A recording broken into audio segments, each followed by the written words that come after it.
मैं हूं आपके साथ मानसी, और आज एक युवा से आपको मुलाकात कराऊंगा और उससे बातचीत होगी। बताएंगे कि वो किस विधानसभा क्षेत्र से हैं और क्या करते हैं, कितनी पढ़ाई किए हैं, और इस सरकार में बेरोजगारी का क्या हाल है, और बेरोजगारी के साथ ही साथ ऐसा क्या है कि जो पेपर लीक हो रहे हैं।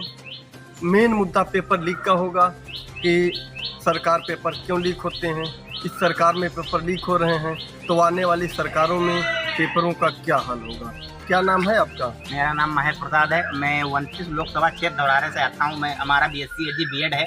मैं शिक्षक की तैयारी भी कर रहा था और एग्रीकल्चर की भी वैकेंसी आ गई। मैं ये बताना चाहता हूँ, सरकार जैसे BEd वालों को प्राथमिक से बाहर कर दिया, और हमारे जो यूपी के शिक्षा मंत्री हैं जो संदीप सिंह, वो कह रहे हैं कि प्राथमिक और जूनियर दोनों का अनुपात बराबर है, समान अनुपात है। जबकि प्राथमिक के लिए एक टीचर पे 30 बच्चे होते हैं, जबकि जूनियर पे 35। मगर वो कह रहे हैं कि लमसम 2 साल से शिक्षा चयन आयोग नहीं गठित हो पा रहा। बताओ, सरकार की हमारी ये नीति, युवा क्या करे? 5 साल से शिक्षक वैकेंसी नहीं आई, सब परेशान है बेचारे। क्या करें बताओ, हम लोग क्या करें? इसको सुनवाई ही नहीं हो रही, हम क्या करें? हम लोग मजबूर हैं, क्या करें? अच्छा, आप पेपर कितनी बार दे चुके हैं? पेपर तो हम कई बार दे चुके हैं। टेट का 2021 में दिया था, उसके बाद कभी पेट का पेपर दिया। पेट का पेपर भी लीक हो जा रहे हैं। बताओ, 2-3 बार इन्होंने पेट कराया, जबकि पेट का पेपर तो कराते हैं मगर कोई पेट का पेपर कराने के बाद कोई वैकेंसी नहीं। वैकेंसी आती भी है तो लमसम एक वैकेंसी में 1-2 साल का समय लगाते हैं। इनका कुछ मतलब नहीं देते। आप कोई वैकेंसी निकाल रहे हो तो उसका आप उस पर बढ़िया से काम करिए, उसको 1 या 2 साल में न्यूनतम उसको समय में पूरी करिए भर्ती का, ये मतलब होता है। अच्छा, ये जो अभी UPSC का पेपर लीक हुआ और पेट का तो आपका लीक हुआ, और जो अभी कई पेपर लीक हुए हैं, इससे आप क्या कहना चाहेंगे? मैं ये आपके चैनल से माध्यम से बताना चाहता हूँ, मेरा 2022 TGT में पेपर पड़ा है। उसका अभी ना तो आयोग का गठन है ना कोई तिथि नहीं पता है कि ये TGT का पेपर क्या होगा। ये बताओ, सरकार अपने चुनाव समय से करा लेती है, समय से रिजल्ट जारी कर देती है। हम लोग विद्यार्थी लोग क्या करें? ना कोई रिजल्ट का पता है, ना कोई पेपर की डेट पता है। क्या करें बताओ? इस पे सरकार को ठोस कदम बढ़ाना चाहिए। और सर, भाजपा वाले कह रहे हैं मैं अब की बार 400 पार, वो उनका मेन टारगेट है कि वो अगर 400 पार करेंगे तो संविधान बदल देंगे। तो संविधान बदलने का कैसे सोच रहे हैं कि संविधान बदल देंगे? संविधान बदला जाएगा तो उसमें फिर लोगों को काफी दिक्कतों का सामना करना पड़ेगा। मामला ये होता है, 400 सीट का मतलब ये होता है कि राजीव गांधी के समय में कांग्रेस 384 सीटें पाई थी। ये 400 कहना भाजपा वालों के लिए हवाई है, ये तो गलत बात है। अगर ये 400 सीटें पाते हैं तो इनका मतलब ये तो संविधान में कोई भी संशोधन कर सकते हैं, उसमें कोई विपक्ष वाला भी हस्तक्षेप नहीं कर सकता है। मगर ऐसा नहीं होगा। इस बार बहुत टक्कर का चुनाव है। तीनों प्रत्याशी में धौरारा लोकसभा क्षेत्र से तीनों प्रत्याशी बढ़िया लड़ रहे हैं। रेखा वर्मा भी लड़ रही हैं, आनंद भदौरिया लड़ रहे हैं, और बसपा प्रत्याशी श्याम किशोर अवस्थी भी बहुत अच्छे तरीके से चुनाव लड़ रहे हैं। तीनों प्रत्याशियों में कांटे की टक्कर है। इस बार वो 2019 वाली लहर नहीं है, चुनाव बहुत तगड़े हो रहे हैं इस समय। तो 2019 में तो आपके यहाँ से भाजपा निकली थी?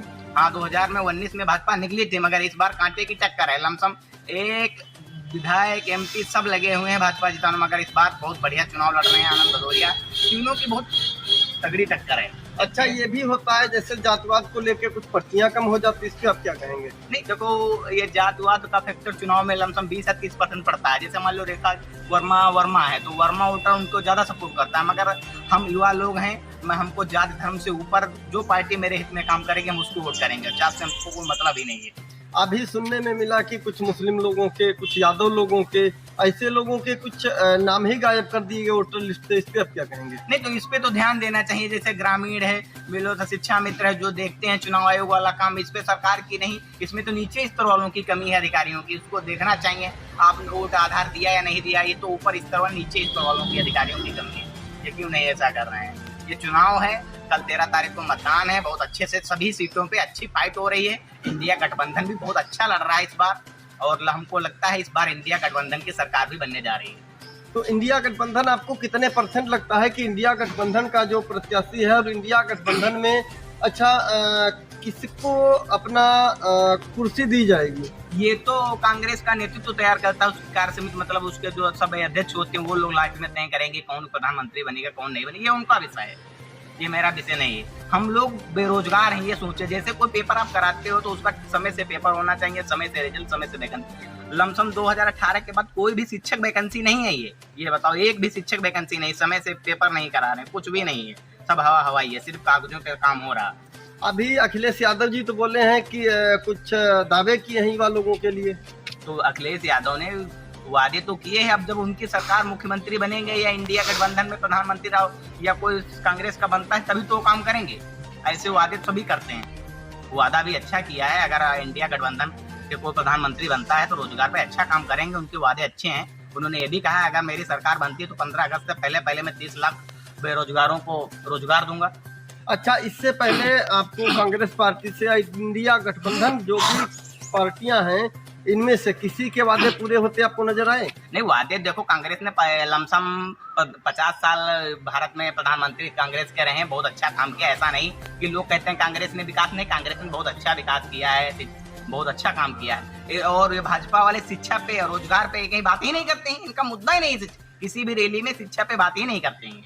अच्छा, मैं बात कर रहा हूँ यहाँ स्मृति ईरानी की, जो कांग्रेस सरकार में गैस सिलेंडर लेके रोड पे बैठ जाती थी और आज वही सिलेंडर उस समय 500-600 रुपए कीमत थी, आज उसी की लगभग 1000 पार गई है, तो इस पे आप क्या कहेंगे? देखो, स्मृति ईरानी सिर्फ ढोंग मचा रही, जब कांग्रेस सरकार थी तो ये धरना पे बैठ जाती थी कि सिलेंडर महंगा। अब कहाँ गई स्मृति ईरानी, तो नहीं दिखाई पड़ रही है, ये तो गलत बात है। अब स्मृति ईरानी को इसका विरोध करना चाहिए। बहुत महंगाई है, आम आदमी से बूझे कितनी परेशानी है, और इनको एमएसपी पे गारंटी देनी चाहिए। जैसे हिमाचल प्रदेश में कांग्रेस की सरकार है, वहाँ इन्होंने दूध पे एमएसपी लागू किया है। गाय का दूध 45 रुपए में, भैंस का दूध 55 रुपए में। इनको ऐसे भी एमएसपी उत्तर प्रदेश में लागू करना चाहिए। और रही बात केरल की, केरल में सब्जी पे एमएसपी लागू किए, यहाँ भी ठोस कदम सरकार को लाना चाहिए जिससे किसानों को फायदा हो। और इस समय चुनाव चल रहा है, सभी पार्टियां अच्छी लड़ रही हैं, 4 जून को पता चलेगा किसकी सरकार बन रही है। तो हमें आपकी उम्मीद यही लगती है कि अब की बार इंडिया गठबंधन ही बनेगी? हाँ, इस समय चुनाव की फाइट अच्छी है, काफी। आनंद भदौरिया धौरारा लोकसभा क्षेत्र लड़ चुके हैं, 2019 में भी लड़ा था, तब वो तीसरे नंबर पे रहते। इस बार काफी अच्छी उन्होंने मेहनत की है, और रेखा वर्मा 2 बार एमपी रही हैं, तो लगातार एमपी रहते हुए भी उनका काफी विरोध झेलने को मिल रहा है। और इसीलिए आनंद भदौरिया और हमारे बसपा प्रत्याशी श्याम किशोर अवस्थी भी लोकल प्रत्याशी हैं, मोमदी के रहने वाले हैं, बहुत अच्छा चुनाव फाइट कर रहे हैं, बहुत अच्छा चुनाव इस समय है। अच्छा, ये आप लोगों को जागरूक कैसे करना चाहेंगे कि वोट कैसे करें? ये हर आदमी जानता है, सोशल मीडिया का जमाना है, वोट कैसे करें हर आदमी को पता है।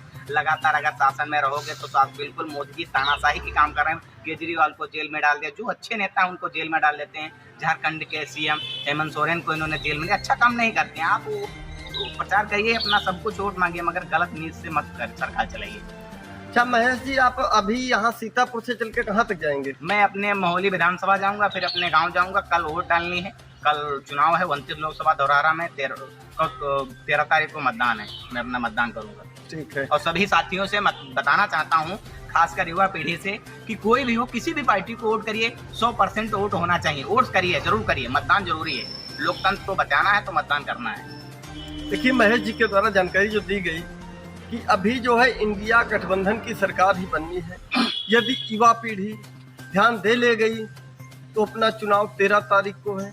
यदि आज 12 तारीख है तो कल सभी लोग अपना समय से जाके मतदान करें और लोगों को जागरूक करें कि मेरे लिए कौन सी पार्टी अच्छा कार्य कर रही है, कौन सी पार्टी गलत कार्य कर रही है, या आगे कौन सी पार्टी आएगी तो क्या होगा। साथियों, मैं मान सिंह के साथ कैमरामैन मोहम्मद सलमान, सीतापुर, उत्तर प्रदेश।